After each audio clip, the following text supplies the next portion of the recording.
সবাইকে জানাই শুভ সকাল। আবারও একটা নতুন মিনি ব্লগে তোমাদের সবাইকে ওয়েলকাম। আর আজকে আমার যদিও অনেকটা বেলা হয়ে গেছে, ব্লগটা স্টার্ট করতে করতে এখন আর সকাল নেই, তাও তোমাদের সুপ্রভাত বলেই নিউ ব্লগটা আমি স্টার্ট করছি।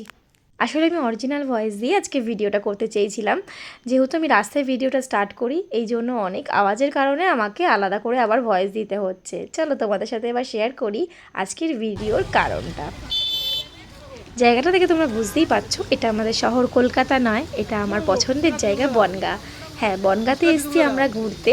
আমার মাসিরা, আমার দাদা দিদিরা সবাই মিলে আমরা আমার দিদা বাড়িতে ঘুরতে এসেছি। হ্যাঁ, এবার একজন নতুন সদস্য এসছে, যে লাইফে ফার্স্ট টাইম বনগাঁ ঘুরতে এসছে। আর আমরা বনগাঁ সম্পর্কে এত এত এত কথা বলি, তো সেই বনগাঁ ঘোরার জন্য এসেছে। তো এবার ফার্স্ট টাইম রাজ আমাদের সাথে এসছে আমার দিদা বাড়ি ঘুরতে।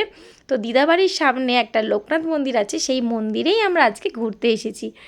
এই কারণে ওকে দেখানোর জন্য নিয়ে আসা হয়েছে। সবাই মিলে এসেছি, দাদা দিদিরা। হাতে আজকে ছিল খুবই অল্প সময়, সকালে ট্রেনে এসে যেহেতু বিকেলেই ফিরে যেতে হবে, এই কারণে কাছাকাছি কিছুটা আজকে ঘুরিয়ে দেখানো হয়েছে। বনগাঁটা অনেকটা বড় একটা জায়গা, আর আমার পছন্দের জায়গা, খুবই সুন্দর একটা জায়গা। পুরোটা তো আর আজকে ওকে ঘুরিয়ে দেখাতে পারলাম না। আমার বর্ডারেও মাসি বাড়ি আছে, বনগাঁ বর্ডারে আমার ইছামতি নদীর সামনে মাসি বাড়ি আছে। পুরোটা যেহেতু আজকে কভার করতে পারলাম না, তো আবারও ওকে নিয়ে আসবো। কাছাকাছি যতটুকুনি সম্ভব ঘুরিয়ে দেখিয়েছি আর তোমাদের সাথেও শেয়ার করেছি। রাজ খুব এক্সাইটেড বনগাঁ দেখবে বলে। আসলে আমাদের মুখে এত বনগাঁ সম্পর্কে কথা শোনে যে ও বনগাঁতে আসার জন্য খুব এক্সাইটেড ছিল, এই কারণেই ওকে নিয়ে আসা হয়েছে। মেনলি হচ্ছে আজকে আমরা মাসিরা দিদিরা সবাই মিলে একসাথে আজ অনেক বছর পর এক জায়গায় হয়েছি, এই কারণেই আজকে আমার ভিডিওটা করা। এই দেখো, রাস্তায় যেতে যেতে হঠাৎই দেখলাম একটা চিরুনির কারখানা। আগে অনেক মায়েদের মুখে মাসিদের মুখে শুনেছি বনগাঁয় নাকি চিরুনির কারখানা বিখ্যাত ছিল। অনেক জায়গায় হয়তো এখন বন্ধ হয়ে গেছে, তবে আগে কখনো দেখিনি। এই ফার্স্ট টাইম দেখলাম চিরুনির কারখানা, তাই জন্য ভিডিওতে ক্যামেরাবন্দি করে নিলাম। আর দেখো না, দুষ্টুমি তো করেই যাচ্ছে। তবে আজকে রোদ ছিল না, রাস্তায় খুব সুন্দর ওয়েদার ছিল, এই কারণে আমরা ঘুরতে পেরেছি। আর বাড়ির সামনে না, এখানকার বাড়িগুলোর সামনে এত সুন্দর সুন্দর গাছ লাগানো, প্রত্যেকটা বাড়ির সামনেই মোটামুটি সুন্দর সুন্দর গাছ লাগানো। এই যে বিশাল মাঠটা দেখছো, এটা তো খেলার মাঠ। এখানে অনেক সেলিব্রিটিরা আসতো, আগে খেলা হতো। আর এটা একদম মাসি বাড়ির পাশেই। মাসি বাড়িতে এসছি, আর একটা মাসি বাড়ি ঘুরতে সবাই এসছে। সবাই একটু জল টল খাচ্ছে। আমরা এখন সব এ মাথা ও মাথা ঘুরছি, মানে এসছি খুব কম সময়ের জন্য, সকালে এসছি বিকালে চলে যাব। তো সেরকমই আমার দাদা। তারপরে চলে আসলাম আমার পছন্দের বাড়ি, বলতে পারো স্মৃতির জায়গা একটা। ছোটোবেলার অনেক স্মৃতি জড়িয়ে আছে এই বাড়িটার মধ্যে, অনেক মায়া। আর আজকে সব মাসিরা এসেছি, আর এইগুলো হচ্ছে ভাড়াটেদের ঘর।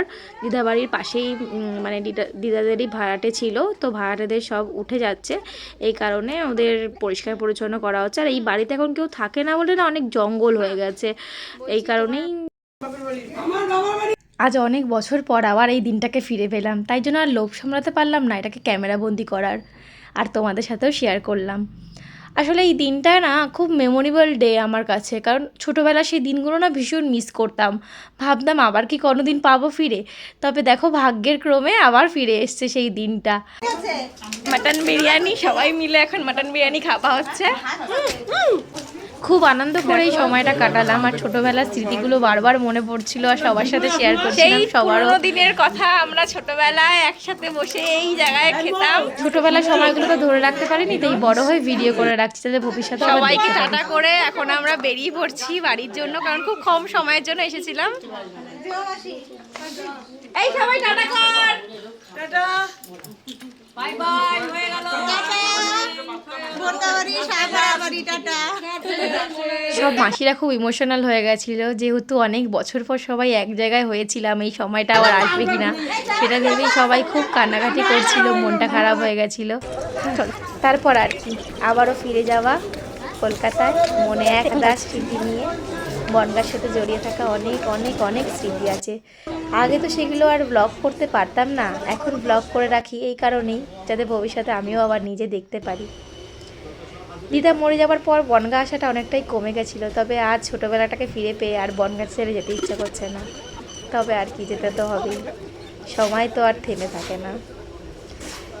টাটা জানাই বনগাকে, আর কি তোমাদেরকেও টাটা জানিয়ে আজকে ব্লগটা শেষ করলাম। ব্লগটা কেমন লাগলো অবশ্যই জানিও। আশা করছি তোমাদের সবার ভালো লাগবে। ভালো লাগলে একটা লাইক, কমেন্ট আর শেয়ার করতে ভুলো না। টাটা।